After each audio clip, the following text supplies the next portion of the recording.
Senator Anning's speech to Parliament, which you, Mr Katter, strongly supported, referenced the White Australia policy.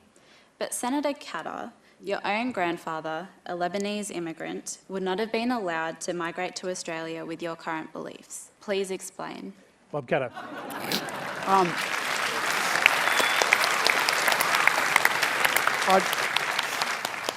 Firstly, my mother told me that you don't ask anyone about their racial origins or their money income or their religion. And she told me she'd give me good hiding if I ever did. Now, we're all Australians, I would hope, in this room. And, you know, whether a person has this religion or that religion is utterly irrelevant. The policy of our party has been very clear. And if you can find anywhere in that speech where he advocated White Australia policy, I'd be very curious to find out where it is. Well, Bob, if you want to know, I'll let you know. I mean, we'll leave aside your complex ancestry for a minute. But Fraser Anning's speech was lamenting the end of the White Australia policy. It was all about the White Australia policy. He said it was a bipartisan policy for a solely European-based immigration, supported by Labor leaders from Chifley to Corwell. He was talking about the White Australia policy. Tony, he said a preponderance of Europeans.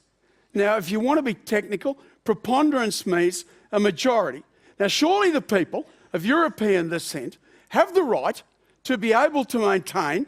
Now, you're bringing 640,000 people a year into this country from countries with no democracy, no rule of law, no egalitarian traditions, no Judeo-Christian, love your fellow man, do good to others, no trade unions, and no wage structures, award wage structures. Now, you're bringing 640,000 a year into this country.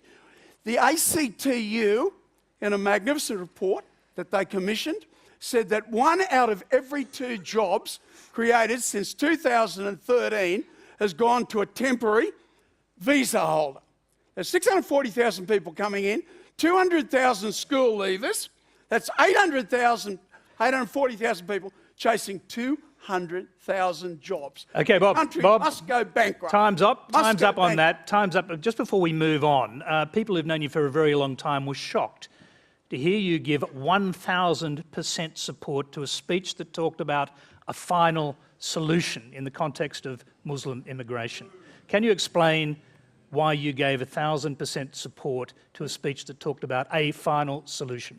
I will let Avi Yemeni have the last say. I'll answer that. He can answer the question. As Australia's proudest Jew, I am sickened because once again, the perpetually outraged are up in arms about something they care nothing about. They're using the pain and suffering of my community, the horrors of the Holocaust that my grandparents escaped, to push their agenda.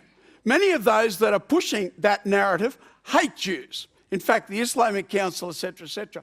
Fraser Anning has done more for the Jewish community and Israel than most of those who are outraged have done in their entire careers. Bob, that reflects the Jewish position in this country. All right, let's hear from Pauline Hanson, because you were appalled by that speech. Tell us why. I'm not going back to find a solution. To tell you the honest truth, I had no idea what that meant.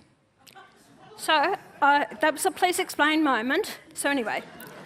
But did you not say it was something out of Goebbels' handbook? Yes, it was. What I will say here is that I was appalled by him referring to a White Australia policy. We're past that. They tried to tag me with that years ago, that I was wanting the White Australia policy. And I've been trying to actually... I wonder why. No, there's no wonder why, Larissa. I never said that, because I called for equality. And if you look at my immigration policy, it is non-discriminatory, right? So it's people like you and the media that have misrepresented what I've tried to say over the years. That's why I was appalled by it, because I would not be associated with it, because I've never called for it, never, ever. Okay, I'm just going to... Pauline, there's a question specifically for you for